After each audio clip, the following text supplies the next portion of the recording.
He thought it was just another passenger, an everyday ride in a worn-out car, but when the door shut and he looked in the rearview mirror, the past came flooding back.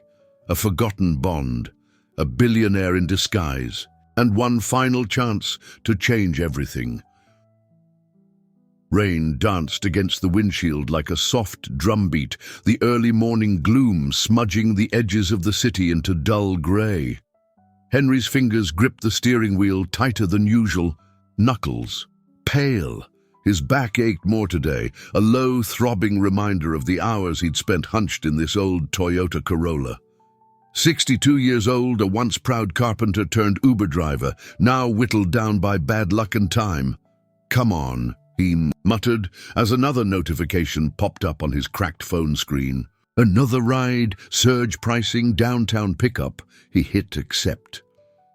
Pulling to the curb on a quiet street, lined with modern glass facades and cold metal sculptures, Henry tapped his hazard lights. The passenger was already waiting. Hood up, head lowered. Phone in hand, the guy slid in without a word, soaked jacket leaving water stains on the seat. Henry glanced in the rear view. Something about him familiar. "You're headed to Space X?" Henry asked, breaking the silence, noting the destination. The man gave a small nod. "Yeah." The voice. Calm, clipped. American but not flat. Then the man looked up from his phone, and their eyes met in the mirror. Time stopped. It wasn't the fame or the face that struck Henry first, it was the eyes. He hadn't seen them in nearly 5 decades, but those eyes hadn't changed. Same intensity, same slight squint. "When thinking, Elon," Henry said, voice barely above a whisper. The man blinked, studying Henry's reflection. A pause. Then a slow recognition softened his face. "Henry," the man said, leaning forward between the seats. "Henry Doyle." Henry gave a half laugh, half choke. "You've got to be kidding me." Elon Musk sat back, stunned. "Jesus, I didn't recognize you. It's been what, since junior high?" "Yeah," Henry said, exhaling sharply. "St. Joseph's. You were the quiet kid always scribbling rockets in your notebooks. And you were the one always getting into trouble, sticking up for me." The car eased back into traffic, neither of them speaking for a beat. The city moved around them, a blur of taillights and rising steam. "How long have you been driving Uber?" Elon asked eventually. Henry smirked, eyes on the road. "Too long? About 6 years now." Elon leaned in. "You were always building stuff. I thought you'd have your own shop by now." Henry chuckled, but there was no humor in it. "Life's got a way of taking turns, doesn't it? Got laid off when the mill closed in '09. Wife passed 2 years later. Took care of my daughter till she left for college. Then," he waved a hand, "this." Elon was quiet. "That's rough, I'm sorry." Henry shrugged. "We do what we have to, right?" But his voice cracked at the edges. "You in pain?" Elon asked, noticing Henry shifting uncomfortably. "Yeah, back's shot. Sitting like this all day doesn't help. Docs say I need surgery. Insurance says I need a better job first. Have you applied anywhere else?" "I'm 62 with a high school diploma. Most places don't want you unless you can code or lift 50 pounds. And I can't do either." Elon's eyes narrowed. Something flickered behind them. Guilt? Anger. "I never forgot what you did for me," Elon said. "You remember Jake Hall?" Henry laughed. "That oversized goon?" "Yeah. I remember pulling him off you behind the gym, thought he'd break my nose." "You probably saved my life," Elon said, voice quieter now. "I was ready to quit school back then. I didn't think I'd make it through. You stood up for me when no one else did." Henry shrugged again. It was nothing. It was everything. They drove on, the silence now heavier, loaded with memory. Elon leaned forward again. "How bad's the surgery?" "L4, L5 fusion. 8 grand out of pocket. Can't afford to take the time off either. So I pop Advil, stretch in parking lots, keep going." A long pause. "You shouldn't be doing this." Elon said almost to himself. Henry laughed dryly. Yeah, well, bills don't pay themselves. What about you? You ever get time to breathe? You're running half the planet now. Elon looked out the window. Sometimes I wonder if I ran too far from where I started. They pulled up to the sleek SpaceX entrance. Security lights blinked like robotic eyes. Elon didn't move. He looked at Henry with a sudden intensity, like he was making a decision. In real time, a part of him that had laid dormant, buried under headlines and numbers and launches, had just been pulled into the light. I want to do something for you, he said. Henry held up a hand. Don't. I'm not looking for handouts. It's not charity, Elon said. It's recognition. Henry raised an eyebrow. Give me a week, Elon said. Can I contact you? Henry hesitated, then slowly nodded. Yeah, same number. As the app. Elon opened the door, but before stepping out, he turned back one last time. You ever think maybe the person you protected becomes the person who's supposed to protect you back? And then, he was gone. The door clicked shut. Henry sat there stunned, watching as Elon disappeared behind the gleaming glass doors. The Uber app beeped again. Another ride. Another faceless stranger. But this time, Henry didn't move. He stared at the door, at the rain, at the choices he'd made and the weight they carried. What did Elon mean by do something? Would he actually call? And what if this was just another rich man's momentary guilt? Henry didn't know yet, but something was stirring, something bigger than a ride, and this was only the beginning. The rain had slowed to a mist, leaving behind streaks across the windshield like the trailing residue of a dream. Henry remained parked, outside the SpaceX building longer than he should have, the wipers squeaking against drying glass, his thoughts louder than the hum of the engine. Give me a week, Elon had said. But Henry had been alive long enough to know that promises, especially from powerful men, were often made in moments of nostalgia, then lost in the next meeting or inbox avalanche. Still, something in Elon's face, something haunted, grounded. Even it hadn't felt performative. Henry sighed, shifted the car into drive, and merged back into the stream of the waking city. But something inside him had changed. Subtle, like a hairline crack in glass. You wouldn't notice it at first glance, but over time it would spread. 2 days passed. Nothing. No call. No text. No mysterious emails or sudden offers. Just more. Rides, more strained smiles, more silent passengers wrapped in their earbuds and TikToks. The familiar ache in his lower back clawed up his spine like a slow, relentless tide. By the 3rd day, Henry had almost convinced himself he'd imagined the entire thing. That it was just a weird ride with a guy who looked a lot like Elon Musk. And maybe he was just a great impersonator. Maybe the real Elon Musk didn't even remember Henry Doyle. Why would he? The past doesn't pay rent. That morning, Henry stopped by a local diner during a rare hour off, Carol's, one of those spots, with plastic-covered menus and bottomless coffee that tasted more like ash than beans. He sat by the window, rubbing his lower back and wincing with each movement. A waitress named Lorna, who always pretended she didn't notice him grimace, refilled his mug without asking. "You're moving like my Uncle Charlie before he got his hip replaced," she said with a smirk. "Your Uncle Charlie didn't spend 12 hours a day in a Corolla built in 2009, Henry muttered, offering a strained smile. She raised an eyebrow. "You okay?" Henry hesitated, then gave her the half-truth. "Had an old friend come back into my life, said he might help out, but I'm not holding my breath." Lorna gave him a knowing look. "Hope's a funny thing. It'll gut you or get you through." Before he could reply, his phone buzzed, unknown. Number, no name, no location. Henry stared at it, his heart unexpectedly thudding against his ribs. He picked up. "Yeah?" A calm voice. "Henry, it's Elon." Henry sat up straighter in the booth. Lorna glanced over from the counter. He turned away, shielding his expression. "I've been meaning to call you sooner," Elon said.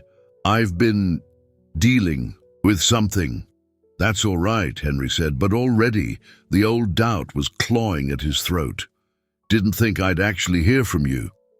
"You still in LA?" Elon asked. "Yeah. Why?"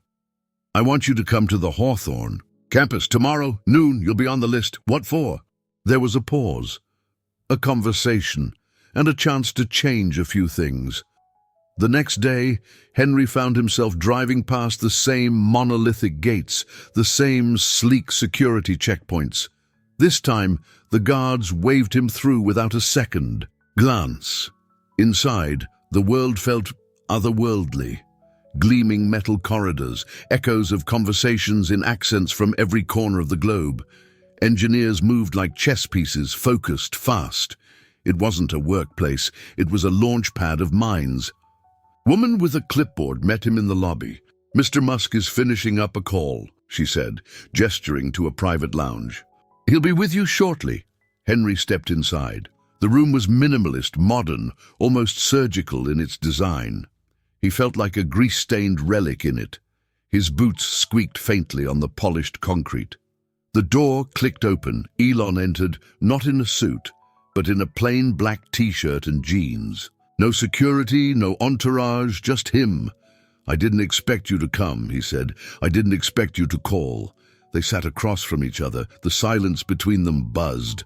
Not awkward, but charged. "I've thought a lot about that." "Ride," Elon began. "More than I should have, probably, but I couldn't shake it." Henry gave a shrug. "Guess I have that effect on billionaires." Elon didn't smile. "I've spent years climbing ladders that never end. I've sat in rooms with heads of state, kings, dictators. But none of that felt as real as that 15-minute drive." Henry stayed quiet. Elon leaned forward. "I want to offer you something. Not a handout. A job. A real one. At Tesla." Henry blinked. "Doing what?" "I haven't built anything in years. I'm not a tech guy." "You don't have to be. It's a team lead role in one of our legacy restoration projects. Old mechanics retrofitting electric platforms. It's physical, but it comes with full benefits. Medical, too." Henry swallowed hard. "You serious?" "I wouldn't have brought you here if I wasn't." A beat passed, but then something in Henry twisted. He sat up straighter. "Why me, Elon? Out of everyone?" Elon hesitated. "Because if someone like you hadn't existed back then, I might have disappeared. You saw me when no one else did." Henry's voice went low. "So this is guilt." "No," Elon said firmly. "It's recognition. You saved a kid who thought he didn't matter, and that kid ended up having the power to do something about it." Another pause. Henry's fingers curled over the edge of the chair. "But what if I fail?" he asked. "What if I can't do it anymore?" Elon's voice softened. "Then you fail trying." "But I don't think you will." Henry leaned back, exhaling slowly. The thought of surgery, of not waking every morning to bone-grinding pain, of being seen again, it scared him more than he cared to admit. "I'll think about it," he said finally. "You have 48 hours, Elon replied. "Then I give it to someone else." There was a knock. Elon's assistant poked her head in. "They're waiting in the design lab." Elon nodded, then looked at Henry again. "I've got to go." He stood, extending his hand. Henry hesitated. Then shook it, calloused palm against soft skin, but before Elon left he turned back. "Don't disappear again, Henry." The door closed, and Henry was left sitting in a room that didn't feel like it was meant for him. But maybe, just maybe, that was about to change. Outside, as he stepped into the daylight, the sun broke through the clouds for the first time in days. But Henry didn't smile. He had a decision to make, and what he didn't know, what he couldn't know, was that someone else had overheard the conversation, and they weren't happy. The hallway outside the design lab was quiet, but not silent. Sound moved here with intention. Muffled conversations, the occasional clang of metal, the distant buzz of a welding torch. Behind one of the thick glass partitions, a man leaned slightly forward, watching the lounge where Henry had just been. His ID badge read D. Rowe, Advanced Systems Manager. Darren Rowe had been with SpaceX for nearly a decade. He wasn't flashy. He didn't chase headlines or tweet wild theories at 3 a.m., but he got things done, quietly, ruthlessly, efficiently, and most importantly, he understood the rules. The rules that people like Elon Musk sometimes forgot, or pretended didn't. Apply to them. The rules that made companies work, not idealism, not sentiment. He tapped his earpiece. Rachel, pull the access log for the guest in Lounge 4C. I want a full profile. On it, came the reply. Darren turned back to the lounge just as Henry stepped out, blinking into the California sun like a man surfacing from a long dive. Darren narrowed his eyes. A washed-up Uber driver, being offered a team lead position, no experience, no clearance, no qualifications. What the hell are you doing, Elon? Henry drove in silence, the offer replaying in his head like a scratched record. The streets blurred past, a city full of people chasing something, time, money, purpose. He didn't go home. Instead, he drove to the only place that ever quieted. His thoughts? An old fenced-off lot just outside East LA. It used to be a woodworking shop he'd helped build with his own hands decades ago. Before everything went sideways, the sign was still half-hanging, Doyle and Sons Fine Woodcraft. A lie even then. He'd never had a son. Just one daughter he barely saw now, wrapped in her own world across the country.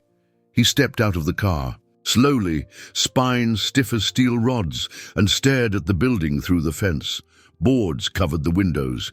Weeds had claimed the foundation. But in his mind, he could still hear the saws, the radios playing classic rock, the clink of coffee, mugs on the dusty workbench. That offer, it scared him more than poverty ever had. He'd learned to survive with nothing. But what if he tried again and failed? What if this was just a momentary kindness from a man too rich to understand consequences? Or what if it wasn't? Inside a sleek office tower overlooking the SpaceX compound, Darren Rowe sat reviewing Henry's digital footprint. It wasn't impressive. Sporadic work history, multiple gaps, one old misdemeanor, a fight in a bar years ago. Not criminal, but not corporate safe either. A knock. Rachel stepped in, holding a folder. You were right. Musk bypassed HR protocols, logged him straight into the back end for a Tier 3 position, benefits, medical clearance, all green lit without vetting. Darren nodded slowly. We can't allow this. She hesitated. You want me to intervene? Not yet, but start the process quietly. I want red flags marked and noted. If we're bringing on a liability, I need cause to reject the move. If Musk wants to play the humanitarian, let him do it on his own dime, not ours. Rachel nodded. And if he pushes, Darren's eyes narrowed, then we remind him this isn't a charity, it's a rocket company. That night, Henry sat in his apartment, a small second-floor unit with creaking floorboards and the scent of old coffee permanently steeped into the wallpaper. His boots lay by the door, soles splitting, the edges dark with years of grime. He stood in front of the mirror, buttoning the only dress shirt he owned, a faded blue Oxford with a missing collar button. Tomorrow was the deadline. 48 hours. Do it, he thought. Just say yes. But his hand froze over his phone. He stared at the empty screen, the offer hanging in digital limbo. Doubt crept in. What if he walked in and they laughed him out the room?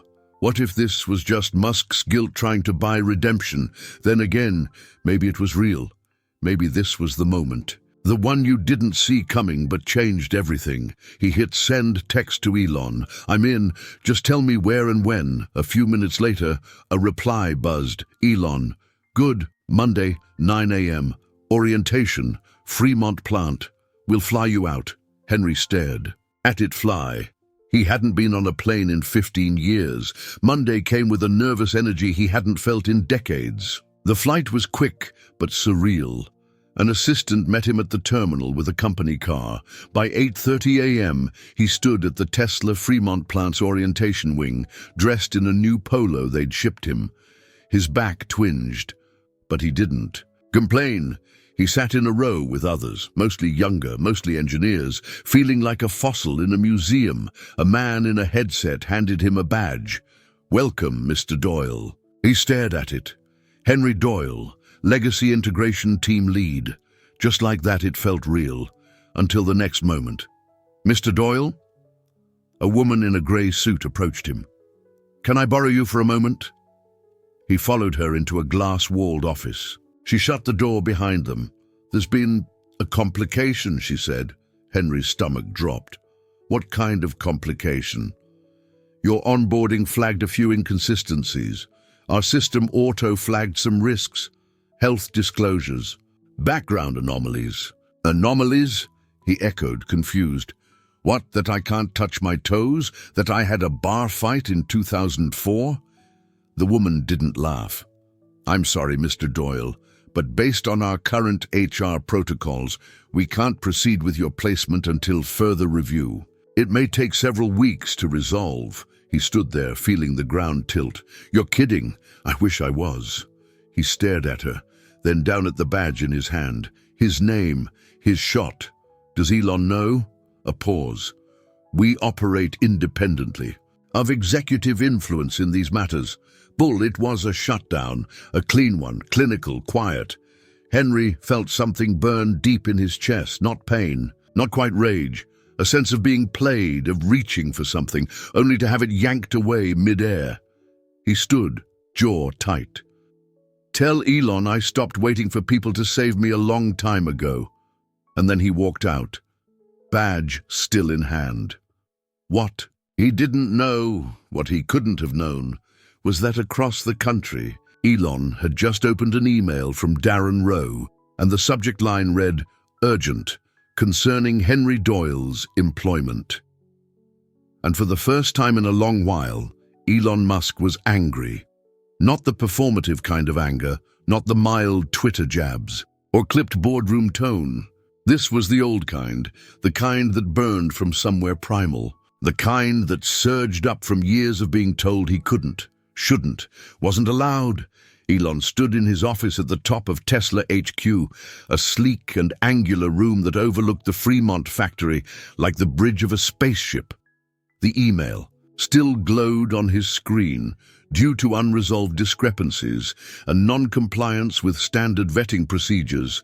Henry Doyle's placement has been delayed indefinitely pending further review. Bullshit, he hit the intercom. "Get Darren Rowe in here, now." "Sir, he's in. I don't care if he's on Mars." "Now." A beat. Then, "Yes, sir." Elon paced. His hands moved restlessly, fingers twitching like code was running through them. He could still see Henry's face, weathered, tired, but lit with something fragile when he held that ID badge. Like a man daring to believe again, and you just crushed that. The door opened with a pneumatic hiss. Darren Rowe stepped in, calm as ever, wearing a sharp charcoal suit and the expression of a man who had already anticipated this conversation. "You wanted to see me?" "Don't play coy, Darren," Elon said, not even turning around. "You flagged Doyle's onboarding." "I did." "Why?" "He didn't pass the background screen. I overrode the screen, and I reactivated it," Darren said, stepping closer. "For good reason. The man has no relevant experience. He has medical liabilities. And frankly, he poses a reputational risk if anything goes wrong under his leadership." "He's not leading a rocket launch," Elon snapped. "He's managing retrofitting, mechanics, and he's one of the most decent people I've ever known." "Then put him in your house and pay him under the table," Darren said coolly. "But don't drag your personal nostalgia into a corporate framework. We have standards." Elon turned slowly. His voice dropped an octave.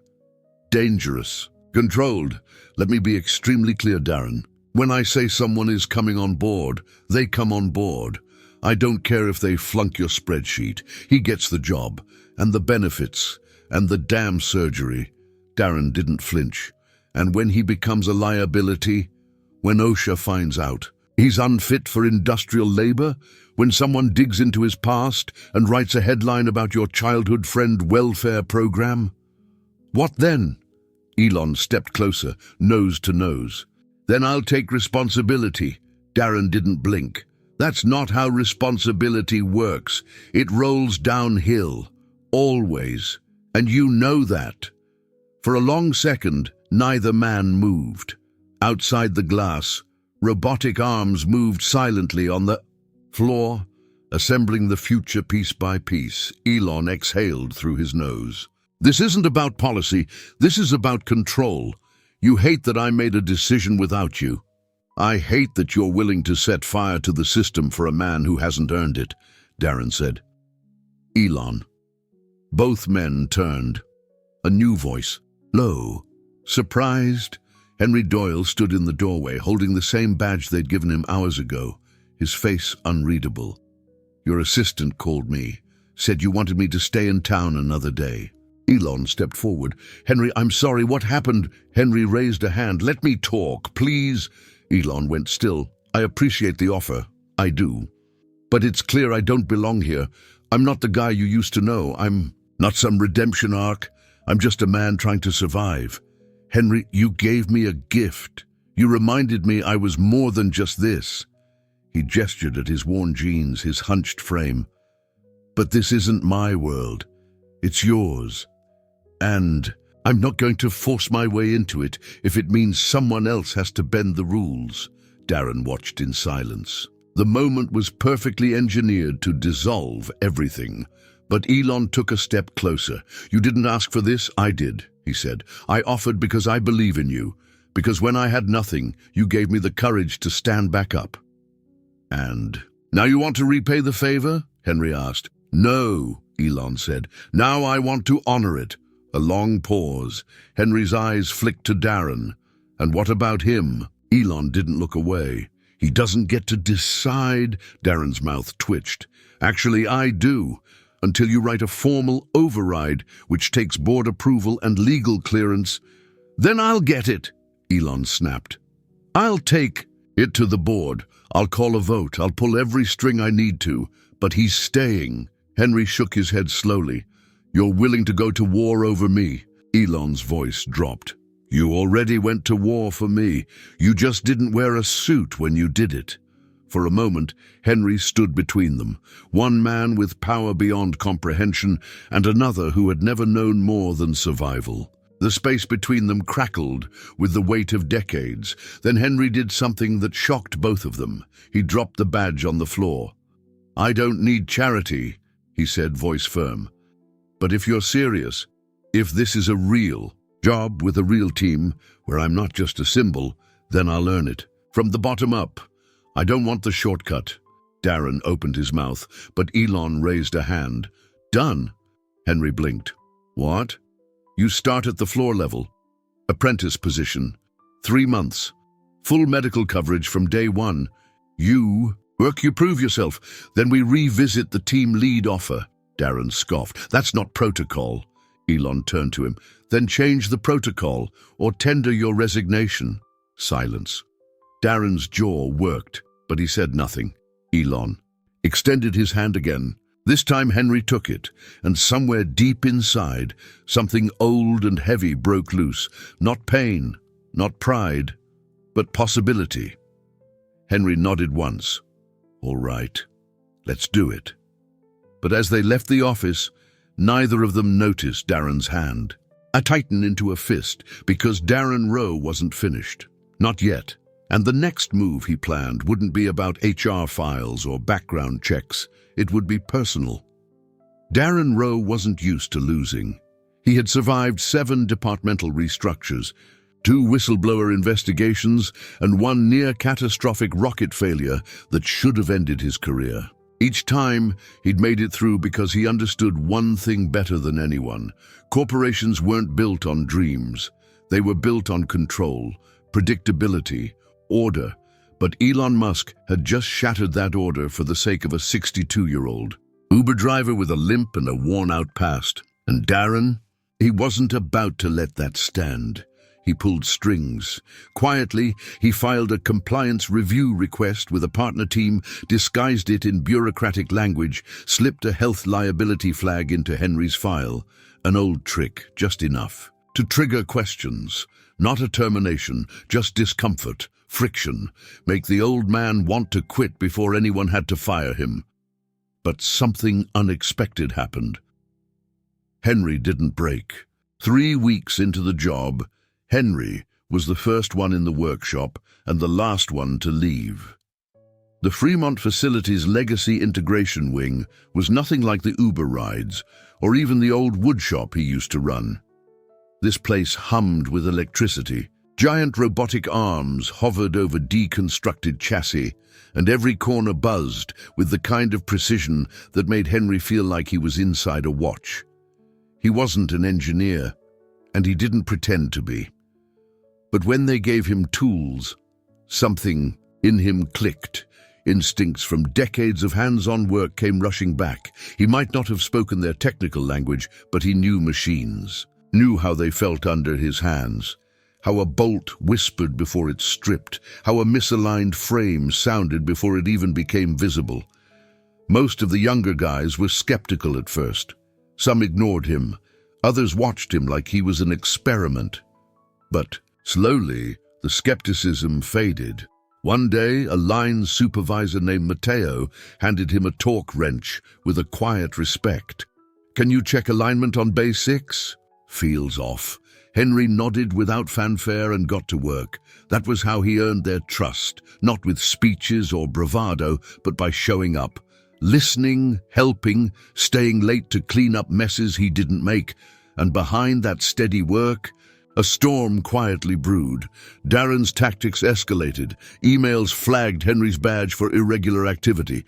His paycheck was delayed twice. The system mysteriously dropped his medical file, forcing him to reapply for surgery coverage. Each time, Henry fought back, not with rage, but with persistence.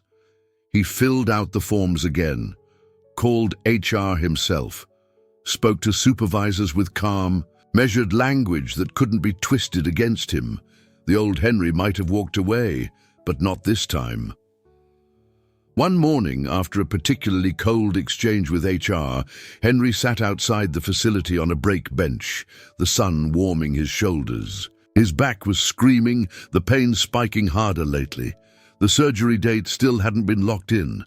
He stared out over the vast lot of Teslas, 1,000 futures gleaming in metal rows. Elon found him there. "Got your message," he said, lowering himself beside Henry. "Figured you were too busy launching satellites to deal with petty politics," Elon smiled. "I deal with both, usually at the same time." Henry rubbed his neck. "Someone's messing with the system. We both know who." "I know," Elon said, "and I've been watching." Henry raised an eyebrow. "You let it happen. I needed to see if you'd quit." Henry looked away, the sting sharper than expected. "And now that I didn't?" "Now," Elon said, "you've proved more than I ever could have with a promotion. You didn't earn your place here because of me. You earned it in spite of me." Henry let that sit. Let it mean something. Because it did. "Elon, I don't want war. I just want a place where I can be useful again."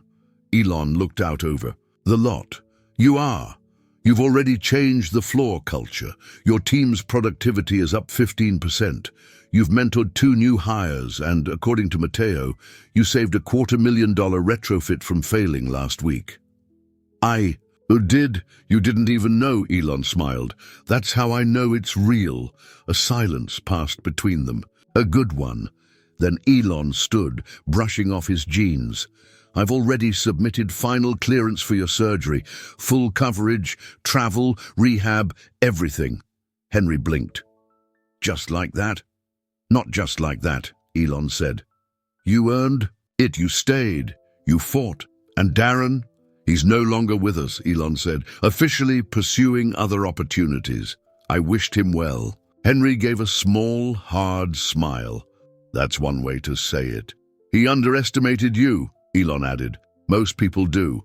Henry stood slowly, the pain in his back less sharp now, not because it had vanished, but because it finally had. A timeline, an end. Appreciate you not giving up on me, Henry said. Elon clapped a hand on his shoulder. I wasn't returning a favor, I was investing in one. They stood there a moment longer. Then Elon pulled something from his pocket, a small folded photo. Henry unfolded it. 2 kids, mid-teens, standing in front of a chalkboard. One scrawny, awkward kid with wild hair and nervous eyes. The other broader, fists clenched, like he'd just finished shoving someone away. Henry laughed. Where'd you get this? School archives, digitalized everything a few years back. Henry stared at it. And something caught in his throat. It's funny, he said. I always thought I peaked back then. No, Elon said, walking away. You just hadn't launched yet. The day of the surgery, the hospital room was quiet. Clean, efficient. Henry lay on the bed, IV in his arm, soft beeping in the background. For the first time in years, he didn't feel small, or forgotten, or invisible. He felt ready. The door opened. A nurse stepped in. You've got a visitor before we take you in. Henry turned, expecting Elon. It wasn't. It was Matteo from the workshop, holding a get-well card signed by the entire team. Inside was a note. We've got your bay covered. Get back soon, boss. Henry couldn't stop the tears. He didn't want to. Recovery took weeks, then rehab. But when he walked back into the Fremont plant 3 months later, something strange happened. People cheered. He tried to wave it off, embarrassed, but Elon had sent out a memo that morning.